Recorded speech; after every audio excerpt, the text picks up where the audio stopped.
बिस्मिल्लाहिर्रहमानिर्रहीम, अस्सलाम वालेकुम and welcome to JK academy.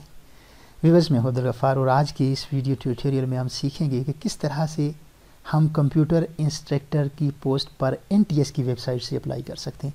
जी हाँ, जैसा कि आप जानते हैं कि हाल ही में आज़ाद कश्मीर गवर्नमेंट की तरफ से एनटीएस की वसातत से कंप्यूटर इंस्ट्रक्टर्स की 287 यानी 287 पोस्ट अनाउंस की गई हैं।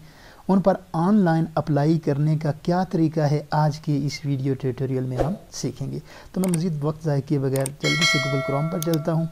एनटीएस की वेबसाइट यहाँ पर जल्दी से ओपन करता हूँ। मैं जस्ट एनटीएस लिखूँगा, एनटीएस और एंटर करूँगा तो मेरे सामने टॉप पर ही एनटीएस की वेबसाइट का लिंक नज़र आ रहा है। अगर आपके सामने ऐसा नहीं हो रहा, ये टॉप पर लिंक नज़र नहीं आ रहा, तो आप कंप्लीट URL भी लिख सकते हैं www.nts.org.pk। इस पर जस्ट जाकर मैं क्लिक कर रहा हूँ। क्लिक करने के कुछ ही देर बाद आपके सामने वेबसाइट खुलकर ओपन नज़र सामने आ जाएगी, जिस तरह आपके सामने है। ये देख सकते हैं कंप्लीट वेबसाइट लोड हो चुकी है एनटीएस की। अब आपने यहाँ से फिल वक्त बाकी चीज़ों को इग्नोर करते हुए ओपन एप्लीकेशंस पर जाना है। यूँ ही ओपन एप्लीकेशन पर मैंने क्लिक किया तो एक और डिटेल पेज मेरे सामने ओपन होकर आ गया। इस पेज में एनटीएस की तरफ से जितनी भी अभी तक टेस्ट्स या एप्लीकेशंस के हवाले से ऑफ़र आई है वो सारी यहाँ पर नज़र आ रही है। अब मैं इसे स्क्रॉल करते करते नीचे जाऊँगा, जहाँ पर मेरी डिज़ायर मेरी रिक्वायरमेंट पूरी होगी यहाँ पर मैं रुकूँगा। यहाँ पर मुझे लिखा हुआ नज़र आ रहा है elementary and secondary education department government of Azad Jammu and Kashmir. यही मेरी रिक्वायरमेंट है, यही मेरी ज़रूरत है। और आप देख सकते हैं कि इसकी लास्ट डेट है अप्लाई करने की 16 अगस्त 2021। अगर अभी तक आपने अप्लाई नहीं किया तो फ़ौरन अप्लाई कीजिए। कमोबेश एक हफ़्ता या 10 दिन मज़ीद थी आपके पास। तो यहाँ से मैं डिटेल पर जाकर क्लिक करूँगा। इसके सामने जो डिटेल मौजूद है और मेरे सामने एक और पेज ओपन होकर आ जाएगा। ये डिटेल पेज याद होगा आपने जब हमने पिछला लेक्चर बनाया था जिसमें सिलेबस के हवाले से बड़ी डिटेल डिस्कशन की थी, कहाँ से किस बुक से कितने % क्वेश्चन थे, कौन सी बुक पर आपको तवज्जो देने की ज़रूरत है। ये सारी चीज़ें गालबन हमने बात की थी उस लेक्चर में। अगर आपने नहीं देखा तो मैं टॉप पर लिंक मेंशन कर देता हूँ, उस पर क्लिक करके आप देख सकते हैं। और साथ इस चैनल को सब्सक्राइब भी कर दीजिए। मुस्तकबिल में मेरा इरादा है कि मैं इसकी प्रिपरेशन के हवाले से वीडियोस बनाऊंगा। मेरे पास अच्छे खासे पेपर्स मौजूद हैं जो पीएससी के हैं, एनटीएस के हैं, कंप्यूटर टीचर्स के हवाले से, कंप्यूटर लेक्चरर्स के हवाले से। तो उन तमाम पेपर्स पर मैं वक्तन फ़वक्तन बात करता रहूँगा इसी चैनल पर। तो अभी हमने जो करना है फॉर ऑनलाइन एप्लीकेशन फॉर्म, ये आज हमने ऑनलाइन अप्लाई करना सीखना है। इसलिए मैं क्लिक हेयर, इसके सामने जो लिखा है इस पर फ़ौरन से क्लिक कर देता हूँ और मेरे पास एक और पेज ओपन होकर आ गया। ये क्या है व्यूअर्स से देख लेते हैं। ज़रा सा नीचे जा रहा हूँ तो मेरे पास एक फॉर्म नज़र आ रहा है जिस पर लिखा हुआ है साइन अप। साइन अप का मतलब होता है रजिस्ट्रेशन। तो हमने यहाँ सबसे पहले रजिस्टर होना है अपने CNIC के बेस पर, और उसके बाद दोबारा लॉगिन करना है। यानी रजिस्टर अगर आप सक्सेसफुली हो जाएंगे तो उसके बाद लॉगिन करेंगे। इससे पहले ये आपको ऊपर रेड कलर में कुछ लिखा हुआ नज़र आएगा। तो ये इस फॉर्म से रिलेटेड इंस्ट्रक्शन है कि इसको फिल कैसे करना है। तो हम इनको पढ़े बगैर फिल करते हैं क्योंकि हम प्रैक्टिकली ये कर रहे हैं। अब जहाँ पर गलती होगी वहाँ पर हमें रोका जाएगा। तो मैं जल्दी से वक्त को बचाते हुए, वक्त की नज़ाकत को मलहूज़ हाथर रखते हुए जल्दी से इस फॉर्म पर जाता हूँ, इसको फिल करता हूँ। इस तरह मैं CNIC इंटर करता हूँ जो वो है 87, जिस स्टूडेंट का मैं इंटर करना चाहता हूँ 82 82 305 और फिर उसके बाद मैं लिख रहा हूँ 42 1072 72 82 305 42 1072। यहाँ पर मैं इसको रिपीट भी कर रहा हूँ 82 305 42। ये बड़ी एहतियात से लिखने की ज़रूरत है 1072। और उसके बाद मैं यहाँ से इस पोस्ट को सिलेक्ट कर लेता हूँ जिसके लिए अप्लाई करना चाहता हूँ। और उसके बाद पासवर्ड, यहाँ पर वो पासवर्ड रखिएगा जो मुस्तकबिल में आपको याद रह सके। ये ना हो कि आपने यहाँ पर पासवर्ड डाला, जाकर जब लॉगिन करें तो पासवर्ड ही आपको भूला हुआ हो। इसलिए याद रखिएगा एक सिंपल सा पासवर्ड डालें। थोड़ा सा ट्रिकी होना चाहिए, ऐसा नहीं कि किसी को भी, मतलब ये नहीं करना है कि 1 से लेकर 8 तक डाल दिया। थोड़ा सा मुश्किल डालना है ताकि कोई आम बंदा उसको ना ओपन कर सके, आपके अकाउंट को ओपन ना कर सके। तो मैं पासवर्ड डाल देता हूँ, ओके। फिर उसके बाद मैं कंफर्म कर रहा हूँ इस पासवर्ड की, इसकी तस्दीक कर रहा हूँ। मतलब होप सो मैंने करेक्ट लिखा है यहाँ पर भी। मैं दोबारा देख लेता हूँ मैंने CNIC गलत तो नहीं डाला। I think it's okay. 82-305 ठीक है। और उसके बाद मैं इसे साइन अप यानी रजिस्ट्रेशन पर क्लिक कर रहा हूँ। मेरे पास ये पेज ओपन होकर आया। इस पर मैं दोबारा नीचे जाऊँगा और मुझे कहा गया है कि जो आपने अकाउंट बनाया है प्लीज़ मेहरबानी करके उसे लॉगिन कीजिए कंटिन्यू करने के लिए, यानी जारी रखने के लिए आगे जो स्टेप्स आपने करने उसको लॉगिन करना है। मैं सबसे पहले यहाँ पर मुझे नज़र आ रहा है कि किस पोस्ट के लिए आपने अप्लाई किया था, वो पोस्ट चुन लीजिए, जूनियर कंप्यूटर टीचर्स B11। और यहाँ पर वो अपना CNIC मेरा था 82-305, मेरा नहीं था, लेकिन जिसका भी था वो आगे हम देखेंगे किसका था। और उसके बाद आगे चल कर क्या था 82-305 और 42-1007 और उसके बाद 2 पासवर्ड यहाँ जो आपने लगाया था वो लगा लीजिए। मैं वही लगा रहा हूँ जो मैंने एंटर किया था। आप यहाँ तक पहुँचेंगे तो वो पासवर्ड लगाइएगा जो आप, और फिर लॉगिन पर मैं क्लिक करूँ। जो ही मैंने लॉगिन पर क्लिक किया तो मैं एक नए पेज पर चला गया जहाँ पर मज़ीद कुछ टर्म एंड कंडीशन लिखी हुई हैं, कुछ इंस्ट्रक्शन लिखी हुई हैं। ये बेसिकली इंस्ट्रक्शन इस फॉर्म के हवाले से लिखी हुई हैं। आपको गाइडलाइन बताई गई है कि आगे जो फॉर्म एक और आएगा और उसको कैसे फिल करना है, उस पर पिक्चर्स या फोटोग्राफ्स कैसे अपलोड करनी है। फिर उसके हवाले से आपने जो एक फॉर्म आपका बनेगा, ऑनलाइन फॉर्म जनरेट होगा, उसको किस एड्रेस पर भेजना है, ये एड्रेस भी यहाँ पर लिखा हुआ है। आप बेशक इसको केयरफुली पढ़ें, ये एड्रेस वगैरह नोट कर लें ताकि आपके लिए बाद में चलकर मुश्किल ना हो। उसके बाद यहाँ पर आपसे एग्रीमेंट लिया जा रहा है कि आपसे पूछा जा रहा है कि ये आपने यकीनन सारी इंस्ट्रक्शन पढ़ ली हैं, यहाँ पर टिक कर लीजिए, यानी आप इन तमाम चीज़ों से एग्री करते हैं, यही पूछा जा रहा है। टिक इसलिए किया है मैंने। उसके बाद कंटिन्यू पर क्लिक कर दीजिए और ओके। जो ही मैंने कंटिन्यू पर क्लिक किया, ओके किया, तो मेरे पास एक और फॉर्म ओपन होकर आ गया। ये मेरा डिटेल फॉर्म है जिसको मैंने फिल करना है और इसको फिल करके इसकी प्रिंट निकालूंगा और वो NTS को भेजूंगा। इस तरह देख सकते हैं ये मेरा जो ID नंबर है ये मेरे सामने नज़र आ रहा है। उसके बाद मैं किस शहर से हूँ वो शहर सेलेक्ट कर दीजिए। ये वो शहर है डिज़ायर्ड टेस्ट सिटी जहाँ पर आपने टेस्ट देना है। याद रखिएगा कुछ लोग यहाँ पर गलती कर लेते हैं, अपने शहर का नाम लिख देते हैं या कोई ऐसा शहर लिख देते हैं जो बहुत दूर होता है उनके घर से। फिर बाद में जब टेस्ट की डेट अनाउंस होती है वहाँ तक जो है खासा मुश्किल होता है। इसलिए बड़ी एहतियात के साथ मैं यहाँ पर क्लिक करूँगा। चूँकि मैंने ये टेस्ट देना है कहाँ पर, रावलाकोट में, तो यहाँ मैं रावलाकोट सेलेक्ट कर लेता हूँ। आप बेशक जिस सिटी में देना चाहते हैं आपकी मर्ज़ी। नाम यहाँ मैं लिख देता हूँ, यहाँ पर नाम में लिख देता हूँ जो भी स्टूडेंट है जिसका मैं बना रहा हूँ, हमज़ा, नाम स्टूडेंट का हमज़ा, और इसके फादर का नाम M वसीम, हमज़ा वसीम स्टूडेंट्स का नाम है, हमज़ा वसीम, और इसके फादर का नाम M Waseem. CNIC number already यहाँ पर मौजूद है, मैं इसको कॉपी करके यहाँ पर रख लेता हूँ, बाद में भी स्टूडेंट का मुझे भूल जाए, इसलिए मैंने यहाँ पर रख लिया। अब यहाँ पर उसके बाद जेंडर सेलेक्ट करनी है स्टूडेंट की, मेल है ये स्टूडेंट, और उसके बाद आपने इसका रिलीजियस बिल्कुल मुस्लिम है यानी मुसलमान है। और आगे चलते हैं, इसका डेट ऑफ बर्थ क्या है जी, यहाँ पर चलते हैं जी। इसका डेट ऑफ बर्थ है सितंबर। डे क्या है जी, इसका डे है 5, और ईयर है इसकी 1995।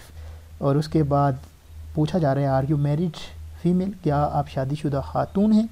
जी नहीं, ये खातून नहीं है बल्कि ये मेल है, तो इसलिए यस, नो। और उसके बाद यहाँ पर इसका ईमेल एड्रेस hamza2245@gmail.com।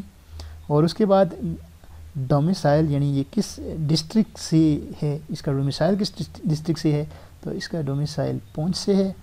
और उसके बाद यहाँ पर पोस्टल एड्रेस, पोस्टल सिटी, तो पोस्टल सिटी इसका रावलाकोट ही है। और इसका एड्रेस, पोस्टल एड्रेस इसका है डिस्ट्रिक्ट पुंछ।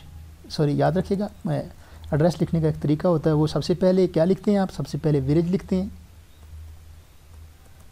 हुरना मेरा, फिर उसके बाद पोस्ट ऑफिस लिखते हैं, पोस्ट ऑफिस के लिए P/O रावलाकोट, और उसके बाद तहसील लिखते हैं, तहसील रावलाकोट, और उसके बाद डिस्ट्रिक्ट, यहाँ पर डिस्ट्रिक्ट पुंछ। उसके बाद मोबाइल नंबर स्टूडेंट का 0340, और उसके बाद 711 25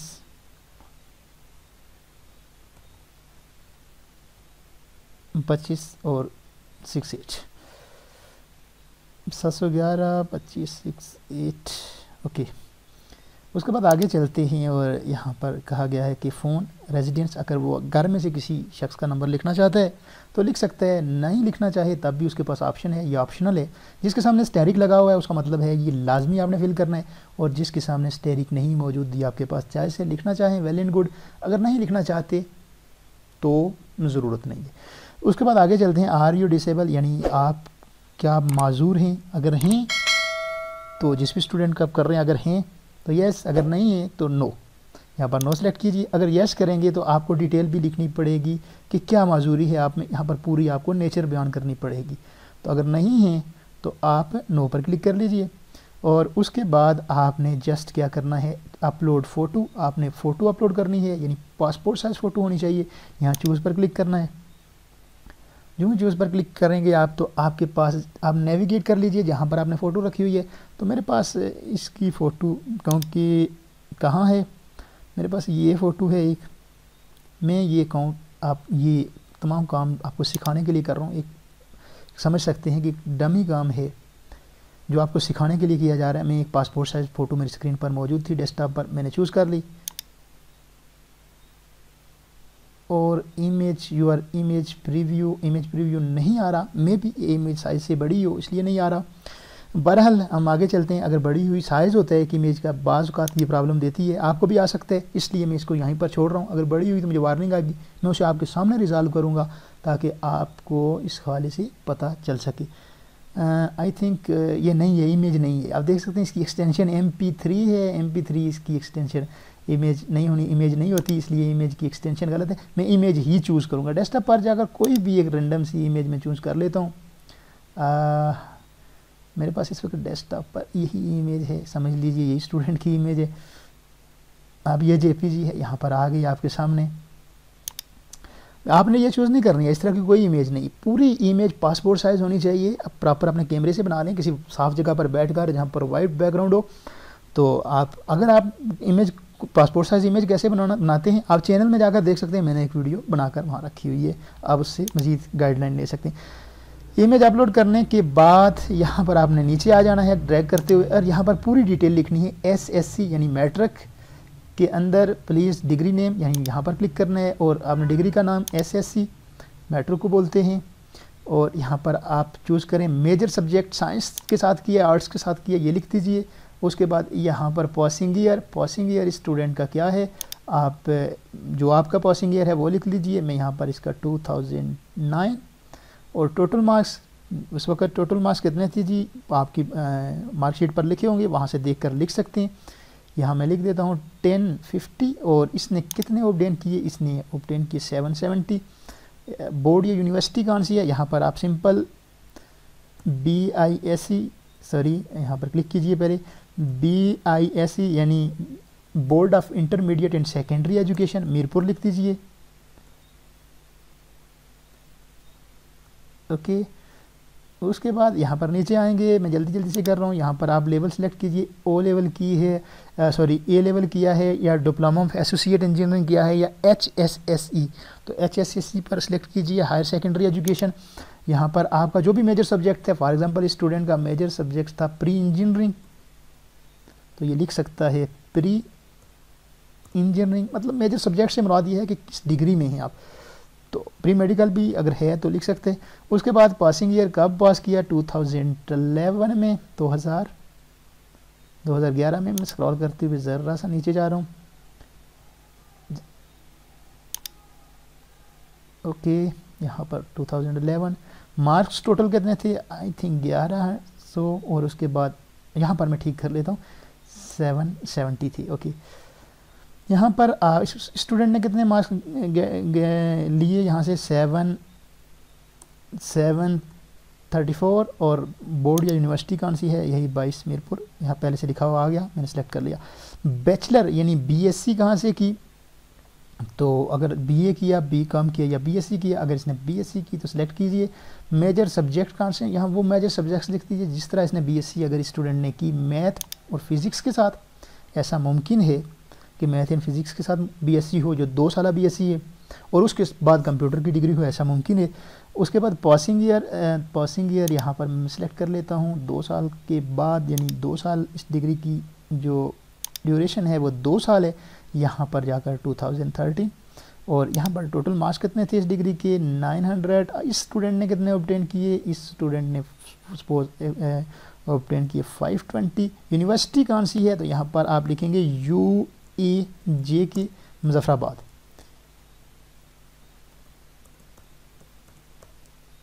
माफ़ कीजिएगा, स्पेलिंग थोड़ी सी तरतीब से गलत हट गए। यहाँ पर क्लिक करो, यहाँ लिखा हुआ है नीचे, इसी को मैं रख लेता हूँ, मुजफ्फराबाद की स्पेलिंग चेक कर लीजिएगा। उसके बाद बैचलर या मास्टर, यहाँ पर बैचलर क्या है और मास्टर क्या है, 2 लिखा हुआ है। अगर आपने बीएस किया है किसी कंप्यूटर के सब्जेक्ट में, यानी BS CS हो सकती है, BS IT हो सकती है, BS SC सॉफ्टवेयर इंजीनियरिंग हो सकती है, तो यहाँ पर आपने बैचलर के लिए चूज़ करना है। यहाँ पर क्लिक कीजिए, यहाँ पर आपके पास सामने आ रहा है BS CS, BS IT, BS SC। और अगर आपने MIT या MSc कंप्यूटर साइंस किया है तो ये भी चूज़ कर सकते हैं। बेसिकली MCS स्टूडेंट ने किया है, यहाँ पर ये चूज़ करते हैं। और यहाँ पर मेजर सब्जेक्ट क्योंकि कंप्यूटर ही है, अगर मास्टर इन कंप्यूटर साइंस है तो फिर डेफिनेटली मेजर सब्जेक्ट कंप्यूटर ही बनेगा। उसके बाद सिलेक्ट ईयर कौन सा था, ईयर था जी इसका 2015। यहाँ से मैं स्क्रॉल करते हुए 2015 चूज़ कर लेता हूँ। टोटल मार्क्स कितने थे जी, टोटल मार्क्स थे जी डिग्री की अमूमन 2200 होते हैं। और उसके बाद स्टूडेंट ने कितने गैदर की, गेन किए, तो 756। ओके, कहाँ से ये किया इसने, ये डिग्री यूनिवर्सिटी ऑफ कौन से की, अगर तो यहाँ पर ये लिख सकता है UPR, साथ आगे रवला कोट भी लिखा जा सकता है और पूरा नाम भी लिखा जा सकता है, कोई हर्ज नहीं है। MPhil अगर की है आपने की है या स्टूडेंट ने तो नहीं की है, लेकिन अगर आपने किया तो यहाँ पर लिख सकते हैं बिल्कुल इसी तरह। और अगर बिलफर्ज आपने PhD की हुई है तो भी आप लिख सकते हैं वो डिग्री, यहाँ पर उसके लिए फील्ड मौजूद है। उसके बाद ज़रा सा नीचे जाएंगे तो यहाँ पर आपके लिए लिखा हुआ आ रहा है कि आर यू गवर्नमेंट एम्प्लॉय, अगर हैं तो यस कीजिए, अदर्स एल्स आप नो कर दीजिए। हम नहीं हैं तो नो कर देते हैं। फिर आगे पूछा जा रहा है कि व्हाट वाज योर फादर और mother suppose an employ of an education department AJK who died during the service last 1 year, यानी पिछले 1 साल के अंदर आपकी वालिदा या वालिद में से कोई इंतकाल कर गया है जो हाजिर सर्विस था, तो यहाँ पर आप उसके लिए यस करेंगे, अगर नहीं था ऐसा तो नो करेंगे। उसके बाद आगे लिखा हुआ है आ रहा है कि अगर आपका जो एम्प्लॉय था उसके वाले से अगर लिखा हुआ था कि जो वफ़ात पाई है जिस एम्प्लॉय ने, अगर आप यस करेंगे तो वो कौन था, आपका क्या लगता था, फादर मदर जो भी था आप यहाँ से चूज़ कर सकते हैं। उसके बाद डेट ऑफ डेथ लिखनी है, मैं यहाँ पर ये दोनों नो रखे हुए हैं इसलिए मेरे पास ऐसा कोई ऑप्शन नहीं है, मैं नहीं लिखूँगा डेट क्योंकि मैंने उसको यस नहीं रखा। अब ये सारा फॉर्म एक नज़र ज़रूर देख लीजिए फिल करने के बाद कि कहीं कोई गलती तो नहीं हुई है। आपने ये सारा किया है, junior computer teacher B11 Hamza Waseem M Waseem, आपने ID कार्ड, उसके बाद male Muslim, date of birth और बाकी सारी मुतल्लिका चीज़ें। एड्रेस को चेक कर लीजिए एक बार और पिक्चर को यहाँ तक चेंज कर सकते हैं, चेक कर लीजिए अगर करना चाहें तो वेल एंड गुड। और यहाँ से सारी चीज़ें ठीक हैं, नंबर्स भी आप देख सकते हैं क्योंकि बाद में काफ़ी मुश्किल प्रोसेस होता है, अगर यहाँ से गलत कर देंगे तो बाद में उसको एडिट करना खासा मुश्किल होता है, बाद का टफ टाइम मिलता है।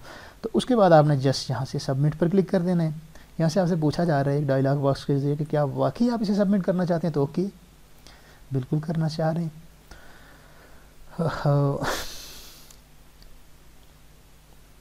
आपके पास आप देख सकते हैं कि आपका फॉर्म फिल होकर आपके सामने आ चुका है। जिस तरह आप देख सकते हैं ये फॉर्म आपके सामने है, जितनी चीज़ें आपने फिल की वो सारी आपको यहाँ पर नज़र आ रही हैं। बड़ी डिटेल के साथ देखते हैं, फादर नेम हो गया, CNIC नंबर हो गया, जेंडर हो गया, डेट ऑफ बर्थ हो गया, सॉरी, यहाँ पर ईमेल मैंने कैपिटल में लिख दी, ईमेल हमेशा स्मॉल में होती है, कैपिटल में नहीं होती है, ये गलती हुई मुझसे, आप नहीं कीजिएगा। उसके बाद डिस्ट्रिक्ट हो गया, सारी चीज़ें, इसके नंबर्स वगैरह सब चीज़ें, इट्स ओके। अब आपने क्या करना है, इस फॉर्म का प्रिंट ले लेना है। इस फॉर्म का जब आप प्रिंट लेंगे तो उसके साथ आपने ये सारी डिग्रीज़ जो लिखी हुई हैं, ये जितनी डिग्रीज़, ये सारी आपने फ़ोटो कापी करवा लेनी है, किसी गेजेटेड ऑफिसर यानी 17 ग्रेड के बंदे से वो सारी अटेस्ट करवा लेनी है। उसके साथ डोमिसाइल भी अटेस्ट करवाना है और अपनी आईडी कार्ड भी अटेस्ट करवाना है। 2 फ्रेश इमेजेस जो है ये सारी करनी है स्टेपनर इस फॉर्म के साथ, और आपने भेज देना है इसको कहाँ पर, जो एड्रेस दिया हुआ था ऐड पर, उस पर लिखा हुआ था पूरा एक एड्रेस, उस एड्रेस पर आपने इस चीज़ को रजिस्ट्री करवा देना है। फ़ीस कैसे जमा करवाएंगे, ये बड़े काफ़ी सारे स्टूडेंट्स का एक क्वेश्चन था कि हम ये सारा कुछ करने के बाद फ़ी कैसे जमा करवाएंगे। तो इस बार उन्होंने काफ़ी सहूलत की है हमारे लिए कि हम आसानी के साथ इजी पैसा के ज़रिए फ़ी सबमिट करवा सकते हैं घर बैठे हुए। अगर आपका इजी पैसा अकाउंट है, तकरीबन ज़्यादातर लोगों का है, तो अगर आपका है तो आप घर बैठे हुए इजी पैसा अकाउंट के ज़रिए ये सारी फ़ीस जमा करवा सकते हैं। मैं इंशाल्लाह अगली वीडियो में, साथ रहिएगा, चैनल को सब्सक्राइब कर दीजिएगा, आपको नोटिफिकेशन मिल जाएगा। अगली वीडियो में मैं इजी पैसा के ज़रिए कैसे फ़ीस सबमिट की जाती है वो आपको सिखाऊंगा। आपके पास अब की बार बहुत सारे तरीके नए इंट्रोड्यूस करवाए गए हैं, ये सारे लिखे हुए हैं, जो आप पढ़ लें, इन तमाम तरीक़ों से आप फ़ी सबमिट करवा सकते हैं।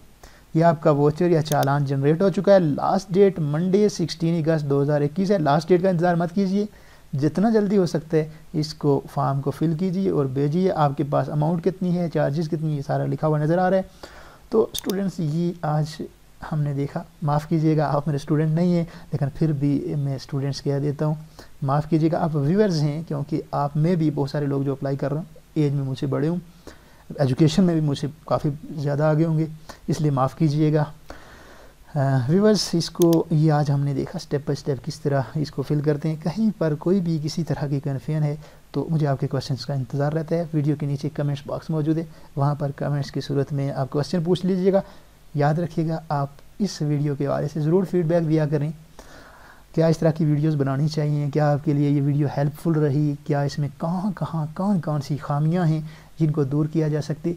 मुझे एक भाई समझते हुए अपना फीडबैक ज़रूर दिया करें ताकि मज़ीद बेहतरी ला सकूं इस चैनल पर। अगली वीडियो तक के लिए मुझे इजाज़त दीजिएगा। अपना बहुत सारा ख्याल रखिएगा, दुआओं में मुझे याद रखिएगा। अल्लाह आपका हामी व नासिर हो।